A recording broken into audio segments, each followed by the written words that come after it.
नमस्कार दर्शकों, आध्यात्मिक ज्ञान चर्चा की इस वीडियो में आप सभी का स्वागत है। इस वीडियो में हम जानेंगे कि ब्रह्मा जी की पूजा इस संसार में क्यों नहीं होती, आखिर क्या कारण है। जानेंगे अनुरोध आचार्य जी और संत रामपाल जी महाराज के विचार।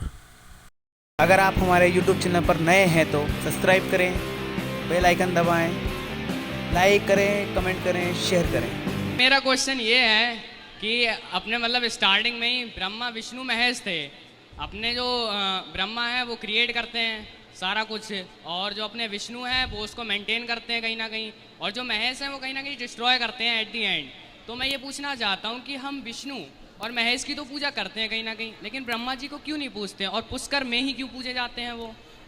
तो दर्शकों, इस श्रद्धालु ने पूछा, विष्णु जी की पूजा करते हैं, शिव जी की पूजा करते हैं, लेकिन ब्रह्मा जी की पूजा क्यों नहीं करते हैं। जानते हैं अनुरोध आचार्य जी के विचार, वह क्या कहते हैं। क्योंकि ब्रह्मा जी को श्राप है, शाप लगा है ब्रह्मा जी को, नारद जी ने दिया था। इस कल्प में पूजा, ये श्वेत 12 कल्प चल रहा है, इसके पहले कल्प में पूजा होती थी ब्रह्मा जी की, आगामी कल्प में भी होगी, परंतु इस कल्प में नहीं होती। इसलिए केवल इस कल्प में उनको शाप है, इसलिए नहीं होती। ब्रह्मा जी को नारद जी के श्राप की भी बात मिलती है, सनकादि ने भी श्राप दिया है। तो सुना दर्शकों आपने, महाराज जी कह रहे हैं कि नारद जी के श्राप के कारण संसार में ब्रह्मा जी की पूजा नहीं होती। तो चलिए अब जानते हैं संत रामपाल जी महाराज जी के विचार।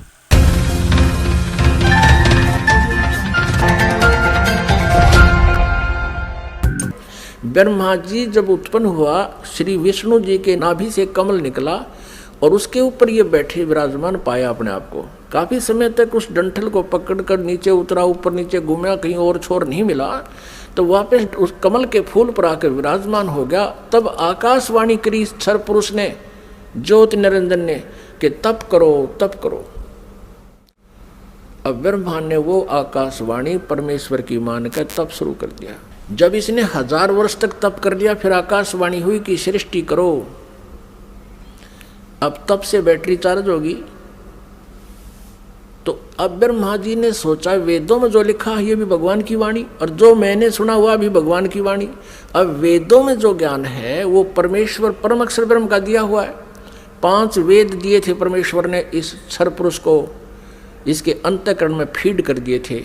अब जैसे किसी अंतःकरण में फीड कर दिए तो समय रख दिया परमात्मा ने, उसके बाद वो अपने आप बाहर आने थे वो बाहर, 5 आगे।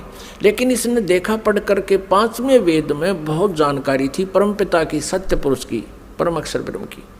इसने उसको नष्ट कर दिया और 4 वेद दे दिए।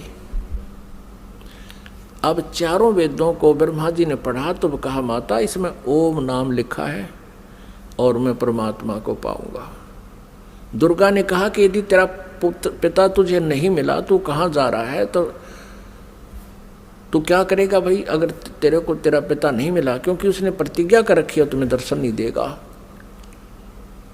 तो ब्रह्मा ने कहा कि मैं तुझे अपनी शकल नहीं दिखाऊंगा। तो ब्रह्मा जी ने ओम नाम का जाप किया, 4 युग तक समाधि लगा के हठ योग भी किया। तब दुर्गा ने अपने वचन से एक लड़की उत्पन्न की और उससे कहा कि बेटी आप जाओ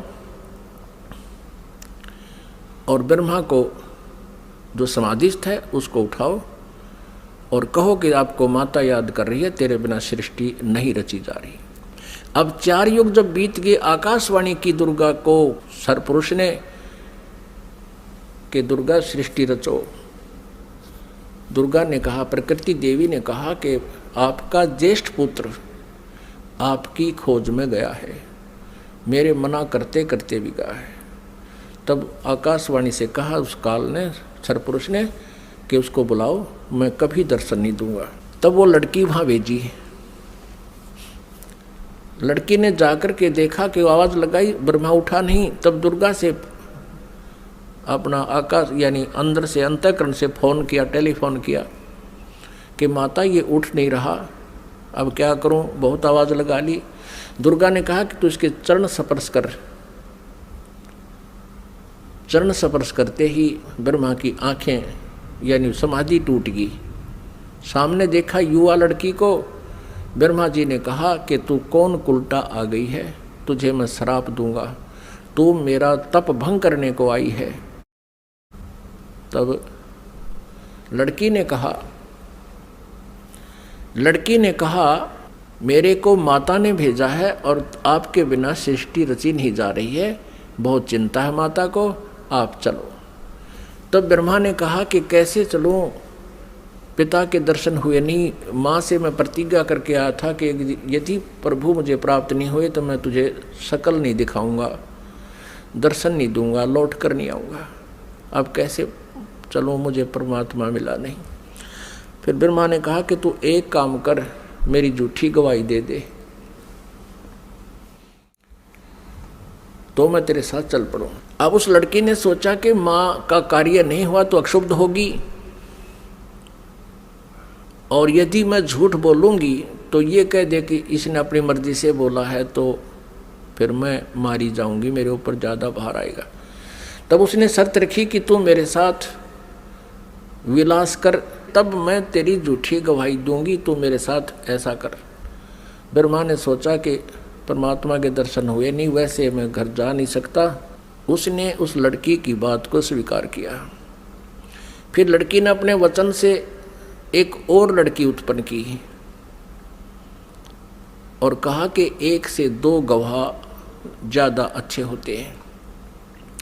उस लड़की से कहा दूसरे नंबर की से कि तू भी गवाही देना कि ब्रह्मा जी को पिता के दर्शन हो गए और हमारे सामने हो गए। उसने भी यही शर्त रखी, इसी उद्देश्य से कहीं मैं झूठी ना सिद्ध कर दे मुझे ये और ये आप बच जावें। उस लड़की ने भी वही शर्त रखी ब्रह्मा ने वो स्वीकार किया। अब तीनों के तीनों माँ के पास आ गए, दुर्गा के पास। अब दुर्गा ने पूछा, प्रकृति देवी ने पूछा ब्रह्मा से, क्या आपको अपने पिता के दर्शन हो गए? अब सुनियोजित षड्यंत्र के तहत ब्रह्मा ने कहा हाँ, मुझे पिताजी के दर्शन हो गए। तब दुर्गा ने कहा कि भाई कैसे मानूं मैं तेरी बात को, क्योंकि दुर्गा को तो फाइनल था कि उसने कह रखा कि मैं दर्शन नहीं दूंगा, ये मेरा फाइनल आदेश है, फाइनल फैसला है, डिसीजन है। अब दुर्गा को पूरा दृढ़ विश्वास था कि ऐसा तो हो नहीं सकता। तो उसने कहा कोई गवाह बता भाई, कोई एविडेंस दे। ब्रह्मा ने कहा कि दोनों लड़कियां मेरी गवाह हैं। अब उस दोनों लड़कियों से दुर्गा ने पूछा कि बताओ तुम्हारे सामने इसको दर्शन हुए? हाँ। दोनों ने झूठी गवाही दे दी कि हमारे सामने इसको ब्रह्मा जी को भगवान ने दर्शन दिए हैं, मनुष्य दृश्य है। क्योंकि वेदों में लिखा है, यजुर्वेद अध्याय नंबर 5 के श्लोक नंबर 1 में और 5 के मंत्र नंबर 8 में। तो 8 में तो 3 बार लिखा भगवान के विषय में, और यजुर्वेद अध्याय नंबर 5 के श्लोक नंबर 1 मंत्र में 2 बार लिखा अग्ने तनुरसी विष्णुवे तवा सोमस्य तनुरसी। परमात्मा सहशरीर है, उस परमेश्वर का सबके धारण पोषण करने के लिए उस अमर पुरुष का शरीर है। और ऋग्वेद मंडल नंबर 1 सूक्त नंबर 31 मंत्र नंबर 18 में स्पष्ट किया है कि वो नरवत अग्नि, मनुष्यवत, मनुष्य के समान है वो परमात्मा। तो ब्रह्मा को वेदों से तो पता था कि भगवान मनुष्य जैसा है, उधर से उनको समझा दिया, तुम न्यों बता दियो भगवान मनुष्य जैसा है। अब दुर्गा को सभी ने जब गवाही दे दी तो दुर्गा असमंजस में पड़ गई कि मेरे को तो वो कह रहा था मैं दर्शन दूंगा ही नहीं, और इन बच्चों को दर्शन दे दिए। अब दुर्गा अपने मन में दुखी होकर दूर जा बैठी और कहने लगी कि आप तो बहुत झूठे हो। आकाशवाणी अपने इंटरनेट कनेक्शन कर लिया, ऐसे ही कर लेते हैं बातें जब जिनकी भक्ति से जो सिद्धियां प्राप्त हो जाती हैं, दूसरे से दूर देश में बैठकर भी बातें की जा सकती हैं। अब दुर्गा ने कहा कि आप झूठे हो, आप झूठ भी बोलते हो, संभालो अपने काम को, आप ही करो, मुझे कुछ कहते हो, बच्चों को कुछ कहा है।